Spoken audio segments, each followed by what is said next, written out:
If you cruise Carnival and you haven't clicked enroll in the Carnival Rewards email yet, well, you might want to do that because in 2 weeks, your loyalty status stops existing. And I don't mean it gets downgraded, it stops existing. And the part that not a lot of people are talking about is who this actually affects, and it's not the Diamond members. Welcome back, Cruises to All Aboard with Joe. My name is Joe Maragliata, and I'm the executive producer at cruisenews.com. Let's get into it. So here's the situation. The VIFP Club, also known as the Very Important Fun Person Club, goes away on August 31st. Carnival Rewards replaces it on September 1st. Your status doesn't move over automatically. Carnival's notice says you have to enroll and accept the new terms yourself.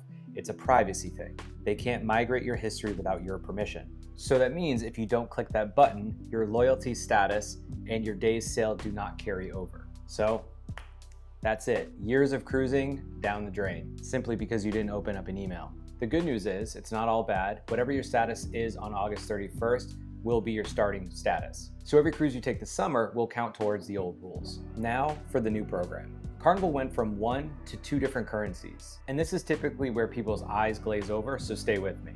Track 1 is status qualifying stars. Stars are the only thing that moves you up tiers.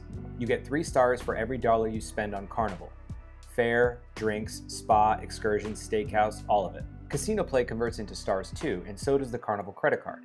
So a guy at the slot machine is climbing this ladder faster than a guy taking 4 cruises a year. Track 2 is Carnival Rewards points, also 3 per dollar. But these have nothing to do with status. These are spendable, actual currency you can burn on board. So let's use some examples here. A Swedish massage in the spa, about 13,500 points. A steakhouse dinner, 5,500. A single frozen pina colada, about 1,350. 4 tiers now instead of 5. Red when you sign up, gold at 10,000 stars, platinum at 50,000, diamond at 100,000. And the big one, status is no longer for life. You start earning over a 2-year window. You hold it for the next 2 years, and then you do it again, or it gets dropped. The first window is pretty generous. September 1st of this year through the end of 2028. 28 months. Whatever you rack up in there sets your status for 2029 and 2030. Here are 2 carve-outs and where credit is due. Carnival added these after people started revolting over this news. Just to make sure I get it right, I'm going to read it off the screen. If you're diamond by August 31st, you're diamond for life. Done. Never think of it again. And if you're platinum by August 31st, you keep platinum through 2028 and you get a 10,000 star boost every earning period after that, which quietly means you can never fall below gold. Not too bad if you're a Carnival loyalist. Okay, so what do the star numbers mean? Because when you hear 50,000 stars, I mean, does that get you a free steak dinner? Like, what does that get you? So if there's 3 stars per dollar, that means gold costs you about $3,300. Platinum is $16,600. Diamond is $33,000. That's the numbers I'm seeing online, assuming you don't gamble and don't carry the card. Now compare that to what tiers used to cost. Gold was 25 days sailed. Platinum was 75, diamond was 200. 75 days at your own pace over your whole life, and platinum was yours forever. Now it's 16 grand inside a fixed window, and then you turn around and do it all over again. Run it against a real trip. Say a week on Carnival runs you $2,000 all in for 2 people. Fare plus everything you signed for. That's 4 full weeks a year, every single year, just to stay platinum. And Carnival's fares, as we all know, are pretty inexpensive typically. Sure, they go up, but if we're talking inside rooms, we're talking maybe $184 a person. So the fare cost itself doesn't really move the needle, which means you're gonna have to take a lot of cruises or spend a lot of money on said cruise. As most articles are stating, and it's exactly how I thought, the stars are really coming from your bar tab, the casino, and the credit card, which really tells you exactly what this program is. It doesn't reward sailing, it rewards spending, and I think we all knew that. So let's use this example.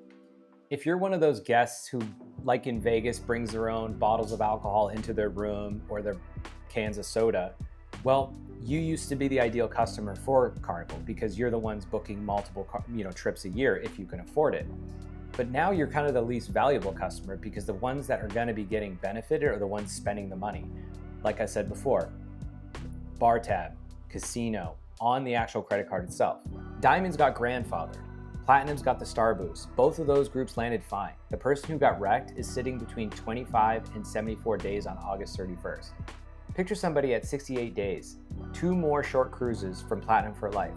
They've been chasing that for years.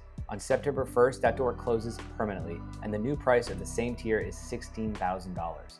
So, 3 things. 1, go enroll. Today, it's free, there's no downside, and skipping it is literally the only way to lose everything in this whole situation.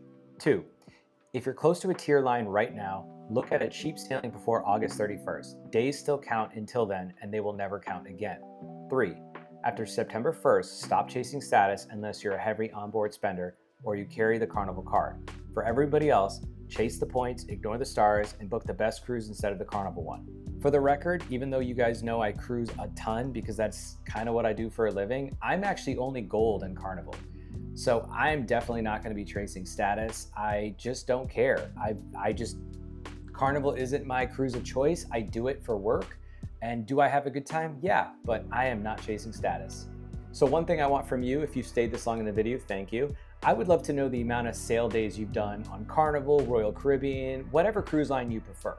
Just let me know the amount of sail days you've collected because I'd like to see those in the comments. As always, guys, this is All Aboard with Joe. Thank you so much for watching. If you want to stay up to date with cruise news, make sure you go to cruisenews.com and read our latest articles. We try to cover everything from ship reviews to room tours and the like, and we also just try to do all the basic news coming out such as this. Until next time, happy cruising, and I'll see you soon. Peace.